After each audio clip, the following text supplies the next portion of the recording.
Hey guys, Garage Max out here. Today I'm going to do a quick video on upgrading the screen on one of these old Game Boy Advanced SPs.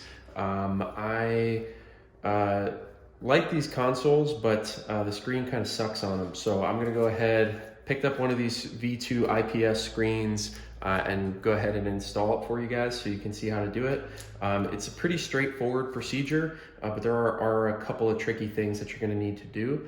And I will note before I start this that if you don't already have the upgraded battery pack, you probably want to do that. So let me see here, that's the Nintendo screw, this is Phillips.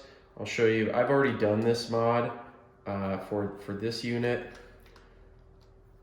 and I'll put a link to it, but you'll want one of these Mako high capacity batteries. It does require that you solder some leads on it, but with the higher power draw of the screen, you're gonna want at least a upper capacity battery, even if you don't go with the highest end one. So we're gonna go ahead and take this thing apart, show you guys how to install it, and yeah, let's get started.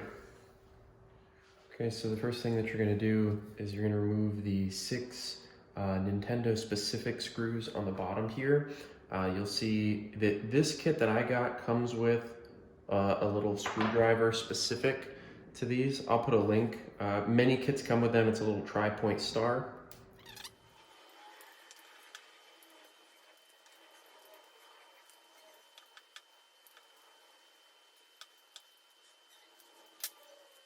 Now you're going to see the logic board here, and you're going to remove 3 screws with a Phillips head. There, there, and there.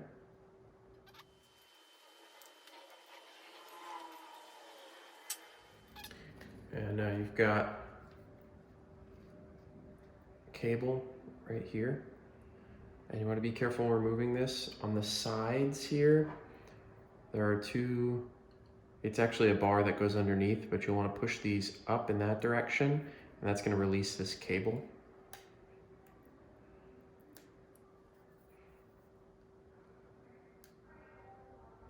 Okay, and then it should come out just like that.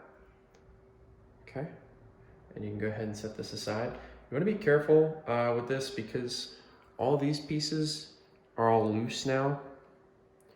So you'll see here, I'll show you. They'll all fall out just like that. Just make sure you don't lose anything.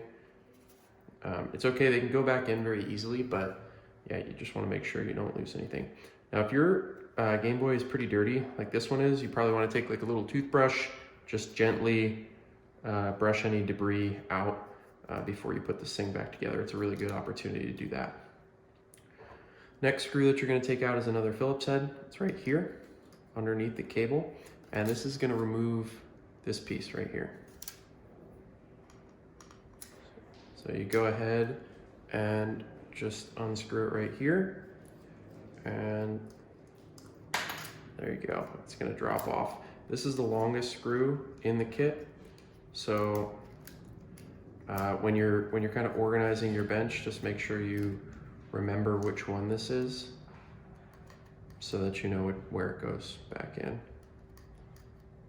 This guy's just kind of stuck. This case has never been opened on this one, so all the screws are pretty tight in there. Okay, now once you've got the bottom off, now we're to the point where you need to remove these 5 little rubber covers. And I'm gonna use a pick like I normally do on this stuff. A lot of guys recommend plastic spudger tools like this one. I actually don't have one small enough for this type of work. I could file this one down, but it's not very tough. So I'm gonna go ahead and use my pick, and I'll just try and be careful with it. This casing is pretty hammered already, so I'm not worried about scratches, but yeah, I'll show you guys how I do it.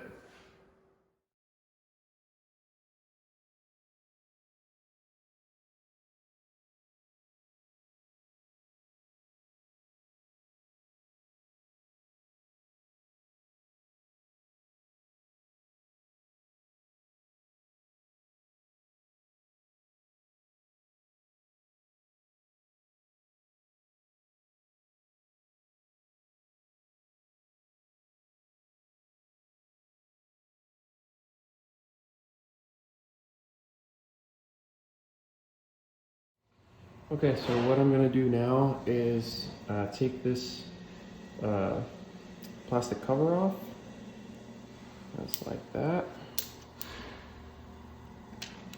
Okay, and then we're gonna go ahead and get this into the case.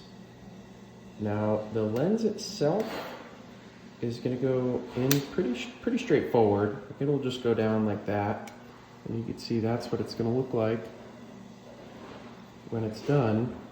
But we will have to do some slight modification on this top portion here.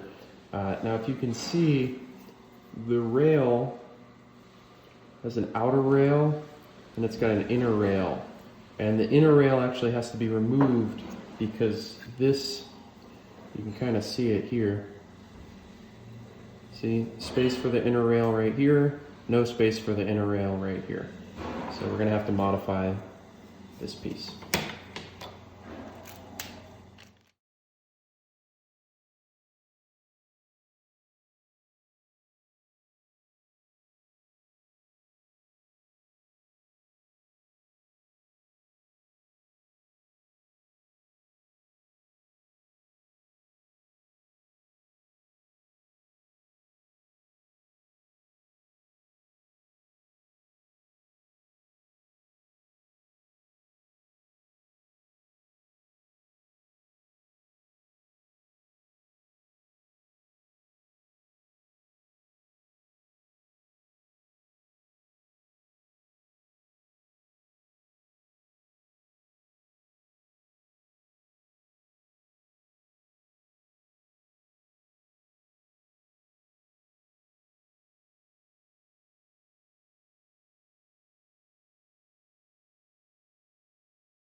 Okay, so now this is kind of optional, but if you want the ability to adjust your brightness, you're going to need to do some soldering.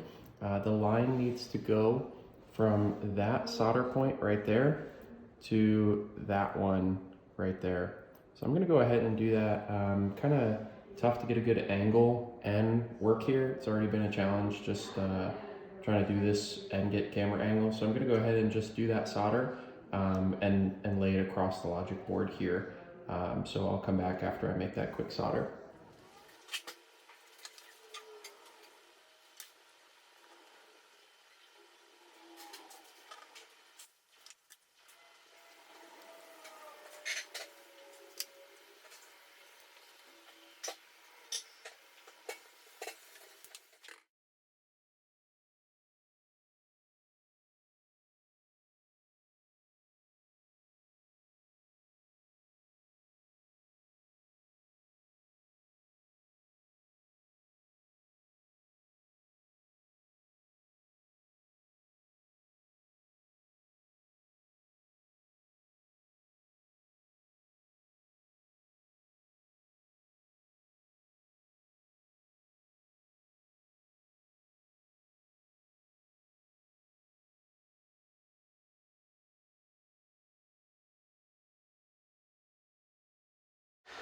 Okay guys, so just completed installing the screen.